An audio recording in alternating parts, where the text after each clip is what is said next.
தமிழ் சினிமாவில் எத்தனையோ டேரக்டர்ஸ் வந்திருக்கலாம், போயிருக்கலாம். மறக்க முடியாத ஒரு டேரக்டர்னால் அது பாலா அவர்கள் தான். ஏன்னா அவரோட படங்கள் மட்டும் ஸ்பெஷல் இல்லை, அவரே ஒரு ஸ்பெஷல் தான். எப்படி ஒருத்தன் நினச்சே பார்க்க முடியாத அவனே ஒரு மெயின் கதாபாத்திரமாக காமிச்சிருப்பார் பாலா சார்.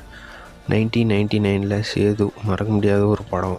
அப்புறம் நாச்சியார். ஜி பிரகாஷ் எத்தனை படத்தில் நடிச்சிருந்தாலும் இந்த ஒரு படத்தில் மட்டும்தான் அவர் ரியலாக இருந்திருப்பார். பாலா மேக்கிங் அப்படி. அர்ஜுன் வர்மா இதை பற்றி சொல்கிறதுக்கு ஒன்றுமே இல்லை. ஏன்னா இது ஒரு லிஸ்ட்லேயே இருக்க அவரே விருப்பப்பட மாட்டார். ஏன்னா இது ஒரு ஃபஸ்ட்டு ரீமேக்னே சொல்லலாம் அஃபிஷியலாக. ஆனால் இது பண்ணாமலே இருந்திருக்கலாம்னு நினைக்கிறேன் நான். வணங்கான் இந்த படம் ரொம்ப எக்ஸ்பெக்டேஷனோட போய் பார்த்த படம்.